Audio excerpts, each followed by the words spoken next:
this was the first time that they had an architect that said, no, we want to see the roof beams, so make them bigger. It started almost 6 years ago. The county symphony orchestra wanted new venues and rehearsal rooms. From the start, the Falun municipality has a wooden strategy. If we just build with wood, it will be okay. Timber price, as you know, has increased massively. I think we're going to see an increase now when the market is picking up again. We redrew the bottom floor, and that was a way to save 8 or 10 million Swedish crowns. Hey guys, I've got a quick request. Could you subscribe, like, and comment if you like the content we're making? It's really important to support the channel and carry on having great guests like we've had. So subscribe, like, comment. Very important. Thank you.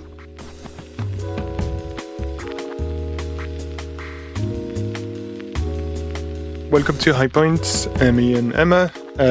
I'm very happy to have you here on the podcast. First of all, I would like to say thank you to Emma for organizing that episode and facilitating it from Stora Enso. First time we get the podcast supported by another organization. So thank you very much. I'm sure we'll speak more about Stora Enso and the way also you've been involved in the project. But we're here to talk about the Kristinehallen Concert Hall that Amy designed, or you were part of the main design team. So yeah, welcome to High Points. Can I ask you to introduce yourself the way you would like to be introduced? Maybe we'll start with Emmy. Okay, hey, my name is Emmy. I work at a company called Falugruppen Arkitektkontor, and I've been an architect for almost, or soon, 20 years. And we own the company together. We are 8 people owning the company. So it's a small firm, and we all work together as a team. And where are you based exactly? In Falun, okay. Sweden. Great. How about you, Emma? I work as a sales manager at Stora Enso Building Solutions and sell these kind of wooden frames for buildings.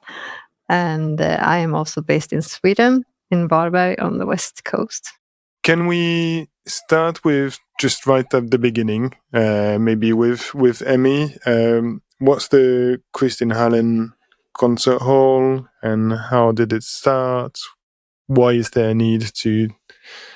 I understand it's an existing building that is being renovated.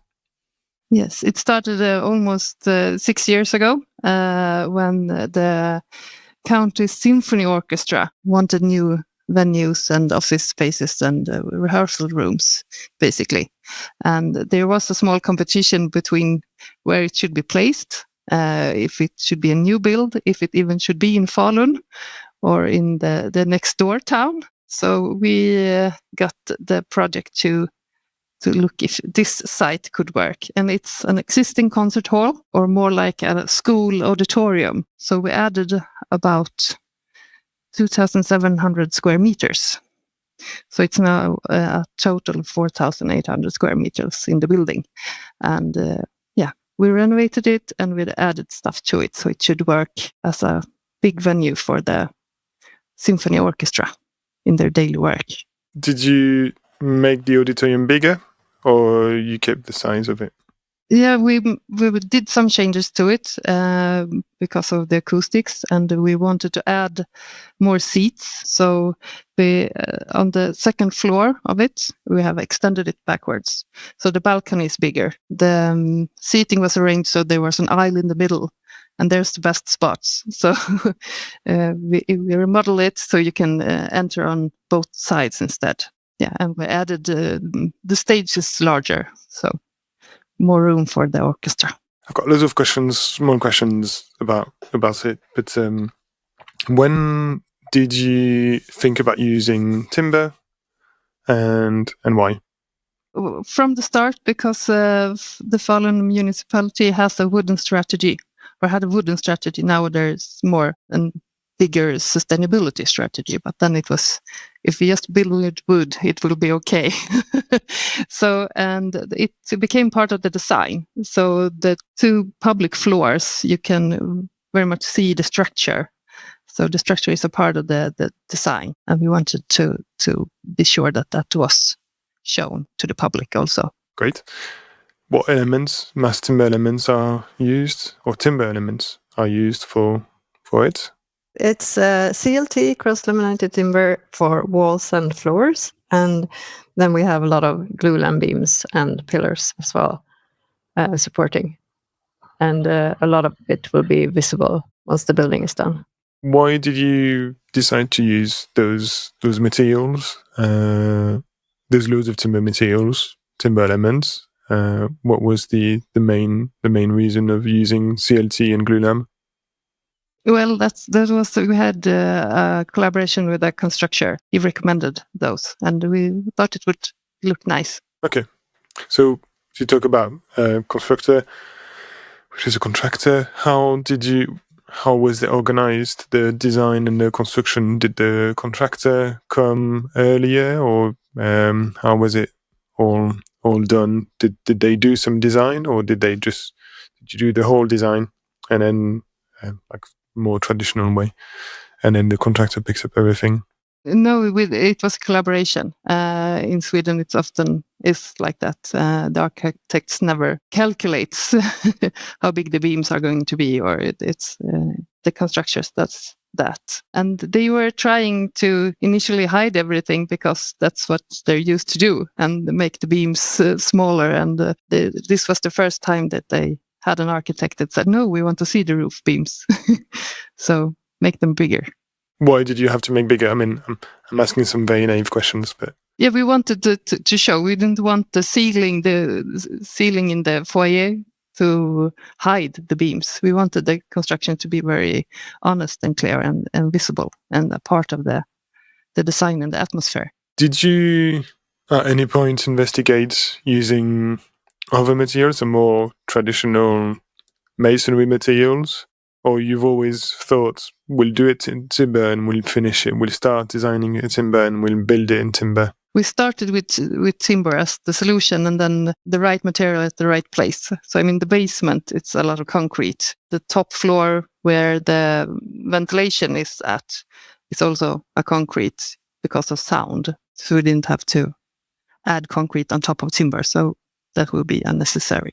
And there's some steel pillars in some small places there because of worth size or other things. What are the benefits for this sort of project to use timber, or does it create some challenges as well, like objectively? This always the question, especially obviously from the UK. There's a lot of timber used, but we've been part in some timber theatres, and usually timber is an option, but it may not be used as the final material.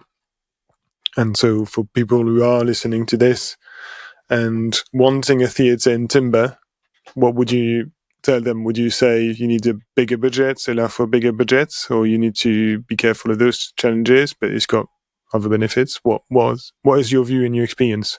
The biggest challenge was heights, because we had the concert hall was existing, and we have the level for the first floor and we have the level for the balcony floor. And with the things that we added, we wanted the floors to be smooth. So we didn't want to add stairs or have more elevators than needed because of accessibility. That was the big challenge with timber, and maybe we could have gotten larger room heights with concrete, but we worked around it so we could add spaces where they were best suited. So, and then of course acoustics also, because Obviously. We have a wooden floor, and on top of that we have music rooms or where people can go and rehearse, and that's just above the office spaces. So there was a lot of work with how we could make sure that the sound didn't travel in the building. You've started with acoustics. I want to carry on about it. How did you structure the building for this? Did you have to create a box-in-box or carry on a box-in-box because it was an extension? How did you manage the sound, mainly the sound insulation, so the transfer of sound? Yeah, it was the music room are box-in-box. And also the design of the facade helped because on the third floor where the music rooms are, the glass facade is outside the box, so to speak. So we have a small aisle that's just for maintenance, so the sound shouldn't travel up to the office rooms. So when we say boxing box, was it a CLT box supported with glue lam potentially, and another supporting another CLT box, or the outer box was supporting the inner box? How was it organized? Very technical. I'm Sorry. not sure if I can get into that. We had 2 acousticians involved, one for the concert hall and one for this type of things. So he helped us with cylinders and other solutions to make sure that it was a box in a box, so to speak. What I remember from what we delivered, we just have the framework. So the box in the box it's probably made from something else. So, Emma, when did you start to get involved in the project, like StoraEnso? I think it was already in 2022. We got the first question on an offer for this building, and then again by another contractor later on, probably 2004. I don't know if it was postponed or if it just dragged out in time, but it was the later one that we moved on with. I'm interested in sourcing the timber, what it was when the CLT and the glue lam elements were built, where the timber comes from exactly. Obviously, you've got all that data. Are you able to explain a bit more? The CLT is made in our Swedish factory outside Karlstad, and the timber is sourced from the area around, so it's locally sourced and connected to the sawmill as well. So we do the whole chain. The glue lam in this project is sourced from another company because we don't produce glue lam ourselves. So that's not locally produced. Was it difficult to bring all the elements on site? Yeah, it was a lot of trucks going that way, but I think we managed fine, and we are pretty flexible with delivery times and can push it both earlier or later deliveries. So we adjusted a bit according to constructor, the construction company at site, and how it went with the building. So I think everyone is happy with the result and how it went. What were the main challenges of supplying such a big amount of timber like this? Yeah, I guess it's coordinating everything, as you said, like with transports and the production, and to get everything on site in time and in the right order. For Stora Enso as a company, this is not a super big volume. We're used to a lot bigger projects. I think those are the main parts to get everything into the production correctly and to get it out on time. One question I had about Stora Enso as well is more generally, so is whether the project is where obviously you will locate different areas to produce the timber elements from. Are you able to detail that a little more? So if there's a timber project in France or timber project in the UK, how do you, maybe more difficult from the UK to the UK, but how do you source the timber, and do you bring it on site? We have produced a lot of projects for UK in our Swedish mill, and also in our mills in Austria, but it's always sourced locally where the mill is. Do you know roughly the volume of timber you had to produce for Kristinehallen?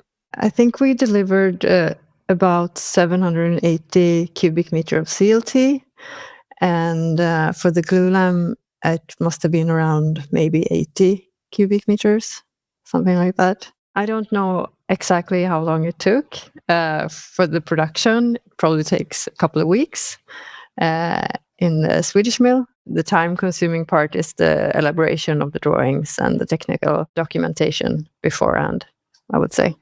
I've got more questions to Emmy around the challenges of designing a whole building like this, an extension. What were your main challenges in terms of design? And I understand still under construction. When will it be finished? I think in 2027 it will be finished. That was the plan. And then you never know, but we're hoping for it.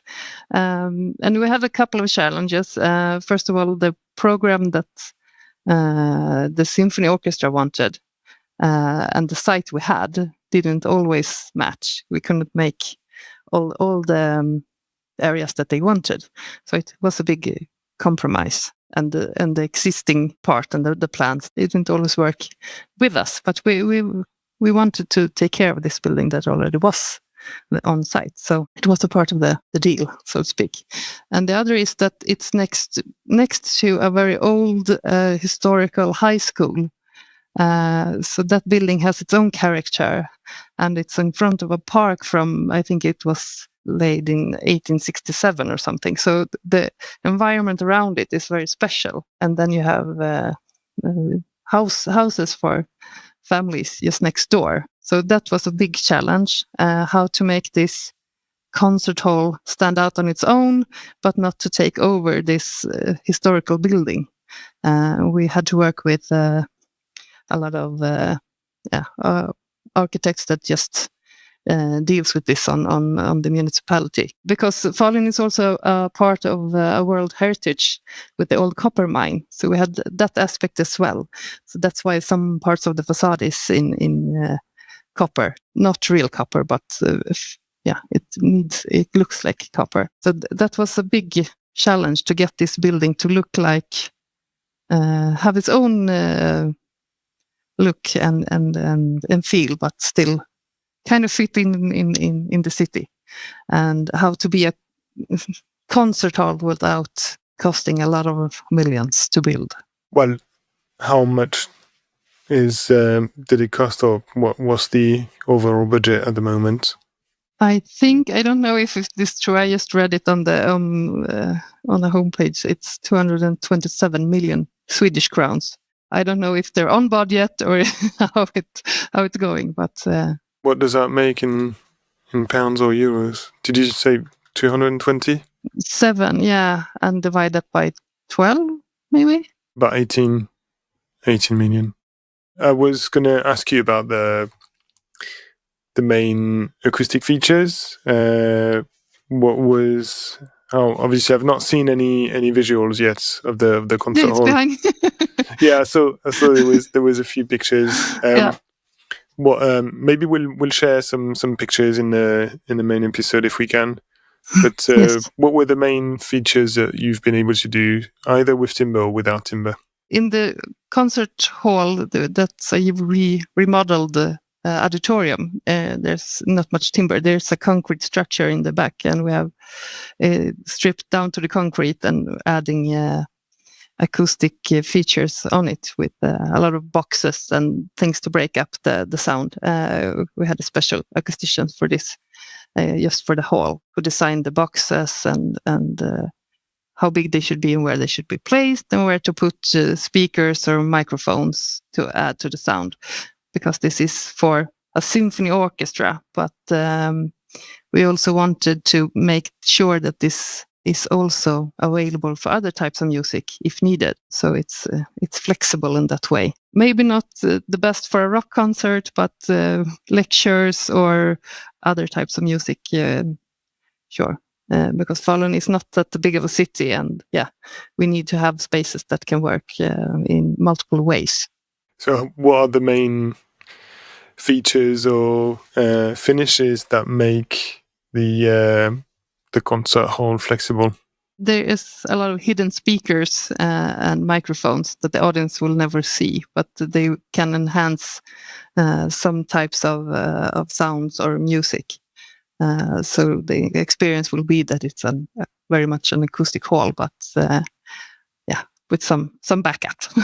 So you speak about the pandemic. It's interesting. You speak of pandemic, and I've worked on projects that which budget has increased massively between either before the pandemic or during the pandemic and after the pandemic. How did you manage this? Or you did not have to go through it at all? How did it go through the pandemic? I think it may be helpful for us, because then everybody was forced to start using Teams and other platforms. I think the first meetings we had was on site and together, and having 40 people in a room and everyone getting coffee, etc. And small chatting. It takes time, but with Teams and that, I think we were very more efficient, and it's very fast to just type a question to a consultant and get the answer right back instead of waiting for a meeting. So I think that brought our development in that department forward very fast. So I think that was a good thing. Yeah, it's crazy that we do most of our meetings now on Teams or remotely, even podcasts. Exactly. Now you're happy when you have a physical meeting, and so I get to go out of the office for a while. Yeah. So my question was more early on. Cost was related to the cost of the materials. Obviously, we've seen, especially with timber, with Emma, you've probably got a better insight than me on the cost of timber and how the prices that has massively soared. What was the evolution during the project? Because obviously you start in 2004, is that right, Emmy? Somewhere there, 2018, the first sketches are from. So yeah. I don't remember exactly the price level for the first offer we made in 2022. I would say the timber price, as you know, has increased massively. I don't think that our products have really had the chance to stay on it and also increase as much. I think we're going to see an increase now when the market is picking up again, because I don't think there has been room for increasing prices during the, at least lately during the war and during the pandemic. I know the prices increased a bit, for sure. Yeah, and that was a bit of a part of the problem that it wasn't built in 2022, because when we finished all the drawings and Falun asked for prices to build this, and they got just one offer from one builder, and it was way over budget. So that's why they pulled the brakes on it. I think they got steel prices every hour for a while, so it was a bit of chaos. So they waited a bit, and then they took the project public again and asked who wants to build this with us instead. So and deal prices together. That's how it came to life finally. And so did they manage to get the price lower? Some costs together with the contract, the ones that are building it now. So they could together look at what can we do differently to get down the price. For example, we had for sprinkler, we had drawn a tank for all the water a block away, just because we wanted all the space for exercise rooms or offices and stuff. So we had the tank was down the street, and get the price down to reasonable levels. We redrew the bottom floor so that the tank is now in the building, and that was a way to save, I think, 8 or 10 million Swedish crowns. Did you have to compromise on any of the acoustic features or the acoustic design at all? No. There was like a small room for rehearsal that we had to take out, and we moved some stuff around. So it's basically the same program, but some space that we couldn't be able to build now. But better to make this now and make it really good, and then have a budget that could be okay for the community too. Is it why the people there were not happy that they didn't have as many rooms for rehearsal and practice? So because you had to reduce the number of rooms, or? Yeah, and the locales that they are in now are this will be a big improvement anyway. So, and they could find ways to work around it, and it was just one room that we were missing, and there are other places to in Falun also to collaborate with, and so you can do this on other sites. One question that I asked, maybe you can't answer the question, but I'll still ask it. There's one episode with Grimshaw Architects, and I asked them the question on what's the best way to do to organize a timber building. Is it to design it with the contractor or design it without the contractor? I always find it more helpful to work together with people because everyone has their own point of view. And when you work together, you can get the best out of every material and every room and So collaboration is high on my top list. So it's better to have the contractor really early on projects so they can put us all back on track, I guess. Yeah, and also be open to be challenged by an architect maybe, and vice versa. I don't want to do stupid things that just cost money because they look good. I want them to work as well. That's interesting. But yeah, thank you very much for attending and replying positively to the invite. And how do we get in touch with you if people want to speak to you or know more about your work? You can find me and my partners on our website and some of our work. Falugruppen.se. I don't know if I should spell that. I'll put the link in the description. Are you on LinkedIn as well, Emmy? Yeah, I am, with my first and last name. Yeah. How about you, Emma? Yeah, same for me. LinkedIn or just email emma.hellstrom@StoraEnso.com or find it on the webpage. Thank you again, and hopefully I'll speak to you soon. Thank you.